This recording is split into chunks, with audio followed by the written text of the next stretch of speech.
So, Meyer's winding cut. What does that have to do with Aufstreichen?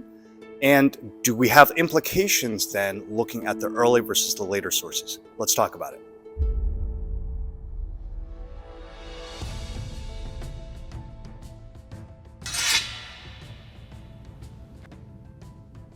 All right, today, Jeff Tsai, Forte Third Play, we're going to be looking at Joachim Meyer, 1570, published, and focusing specifically on his winding cut today. And the reason we're looking at that is because of its very strong connection to the Austreichen techniques that we've been talking about for a few weeks in the past. And we'll talk about exactly how they connect. Before we do that, I actually want to start today by looking at the actual source material. So from Joachim Meyer, we're going to have three passages we actually work through. Two of them are from the longsword section, and the third is from the dussack section, where winding cut is kind of mentioned in both of these cases. And as a reminder, we'll get back to this a little bit. When we're talking Aufstreichen, talking about this pattern here, right? So if I'm doing Aufstreichen up from my left, I'm going to be attacking from my right. So Zorn, Aufstreichen, Zorn, Aufstreichen. We've had sort of three flavors of this. When I come up, I can do with my short edge.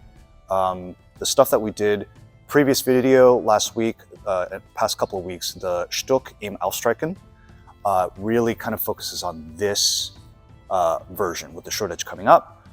But there are also two other flavors where you can come up with the long edge, okay, and then you can even come up with the flat in the form of a hanger. Okay, so today, let's look very specifically at this guy, right? Or if I'm coming from the other way, if I come from my left, I come up this way, again with that long edge as opposed to the short edge. So with those particular mechanics, let's see how they apply to these particular passages from Joachim Meyer, 1570. So first one, from the longsword section. So Blake, go for it. Okay, this is Joachim Meyer's longsword, 1.64v.1, a good counter against all high cuts. In the onset, position your sword in the left change. And note, when he cuts in against you from above and step with your left foot toward his right, that is, to your left, well out to the side. Along with this stepping out, cut upwards with your long edge against his incoming cut, so that in cutting upwards, you push your pommel through under your right arm, and thus catch his cut with crossed hands up in the air on your long edge forte. Now, when the swords connect and clash together, then jerk your pommel forcefully back out from under your right arm, so that through this jerking out, the foible of your blade swings in behind his sword over his right arm, and diagonally back out through his face. And when you thus wind the low cut back out for a high cut at his face, at the same time, step out backwards with your left foot further toward the left side, as illustrated in image H by the large figure on the right. So if you tracks me a little bit, right there, right on the arms, right on the wrist, which is basically that picture you see in image H. Okay. Cut thus through his face as you back step. Now when this low cut is executed along with the step out and winding out quickly in a continuous motion, then it will proceed surely and well for you. From this winding cut, many other fine devices are also derived and carried out. So he kind of saves the little connection at the end. This whole passage, I would definitely say is a winding cut, but he doesn't present it that way until the very end, when he actually calls it a winding cut, right? So we're going to get to, what is a winding cut in a little bit, but the next thing we're going to talk about here is his definition. So longsword, definition of a winding cut, what is it? All right, Joachim Meyer's longsword 1.14r.2, winding cut. The winding cut is done in the following manner. If your opponent cuts at you from above, then cut from below with crossed hands from your left onto his sword, so that your pommel sticks out under your right arm. And as soon as it clashes, step with your left foot out from him well toward your left side. Withdraw your pommel again in a loop back out toward your left side, so that in the impetus, your long edge connects with his head over his right arm behind his blade, or hits over his right arm, concerning which see the larger figure on the right in image H, and so that your sword flies out by your side, and quickly cut back opposite to it with the cross, thus it is done. Possibly. So yeah, I'm not quite as sure about the cross piece at the end, but we'll probably have more ideas as we continue to use this practically in our frequency modus and all of our different training things. But hopefully that whole idea of like you're going to step in and then do this, that's the really sort of cornerstone mechanic that we are trying to take a look at today and see, number one, does that connect with Aufstreichen? And number two, how do you make it practical? Okay, so that being said, this whole thing, what happens if we do this one-handed? Does it still work? So if I do this, if I go here, here's two-handed, right? Boom. Here, so now one-handed. Can I do the same thing? Let's find out. So Andre, come on back in. So we'll have a couple of steel training messers as stand-ins for dussacks here. Third piece, go ahead, Blake. All right, so this is Joachim Meyer's dussack 2.13v.3, also the winding cut. The winding cut, a cut that one winds. Thanks, Meyer. Thanks, Joachim. Appreciate it. Is essentially from whichever side you strike in to come back out toward the same side. Thus, when you cut in above from your left, then pull and turn the dussack back out down toward your left, all in a single motion, as if you intend to cut a piece like half a man from his side. And this goes to both sides. So if we just set up like the little pattern here. So again, we're doing that same kind of flow. And let me see if I can kind of orient the what I think he's talking about with the in and out from the same side, as well as cutting half a man, right? So if I have Andre actually stand this way facing me, right? So what I'm doing this figure eight, right? But as there's kind of pressure from sword on this side, what ends up sort of happening is, okay, so just remove yourself the blade for a second, just stay right there, right? So now what I end up doing is kind of this almost wedge that I'm cutting, I'm cutting in from my right on his, my left against his right, and then I'm coming back out against, again, his right, my left, right? So that obeys what is being said in the text.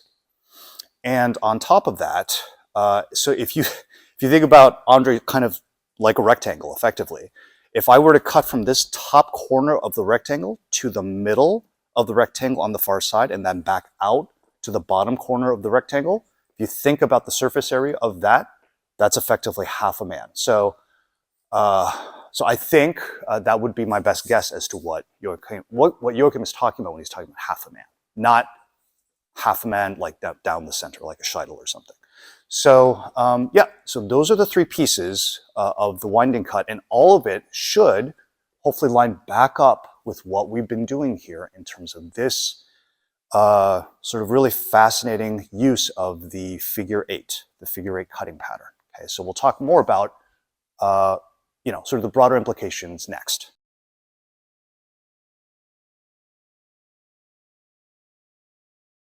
So the winding cut from Joachim Meyer and the Aufstreichen, which has appeared in much earlier sources in the Liechtenauer tradition. What's the relationship? Somewhat frustratingly, I don't know that there's ever any particular source that says, oh, a winding cut is basically the same thing as Aufstreichen or very similarly related. That being said, the examples that we've seen of Austreichen, as well as the examples we now see of the winding cut from Joachim Meyer, and through a number of other examples that we don't have time to kind of go into, the key that I want to get across is this. So if we set up to do Austreichen, all right, so we're going to talk now about the mechanical connection between Austreichen and the winding cut. right? So here's the concept. So we're going to do Aufstreichen, and then you're going to watch as we actually transition smoothly into the winding cut. So here we go.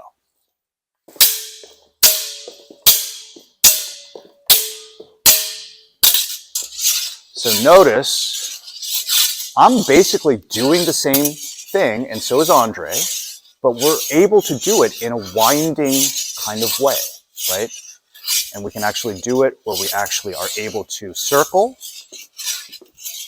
And I'm constantly trying to get behind Andre around to his side, and he's trying to do the same thing to me. Okay, so that is a really nice way to actually work on winding with someone, which is not just inside bind. Like a lot of people, when you're trying to teach winding, they don't know how to do anything really other than this. They get really kind of stuck, just kind of pushing and you know, fighting strength against strength, right? So there is a game there, but there's a broader game when we actually are not always inside this, but once we start going here, and I'm going,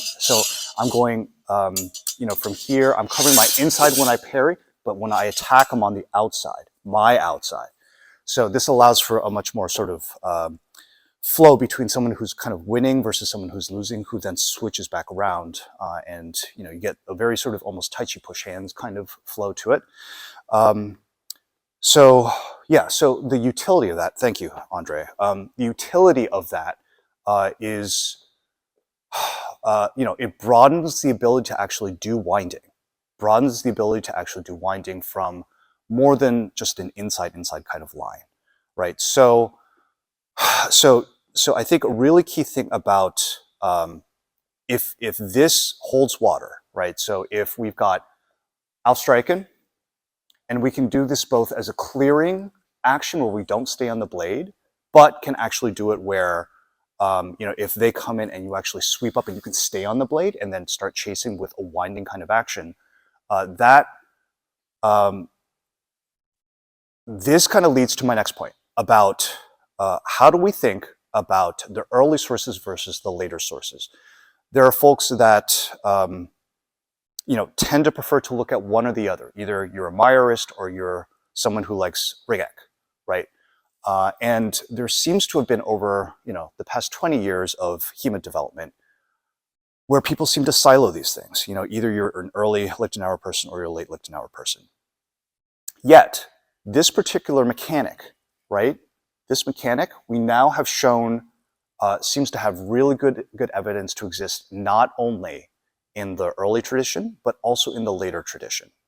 And so we're going to be showing more things over time, but this is one really good example of, okay, we've got mechanics that are well documented both in the early tradition and the late tradition, and including terminology that spans the early versus the late tradition. Aufstreichen is definitely used in the early tradition, in that same source from which we pull Ringek.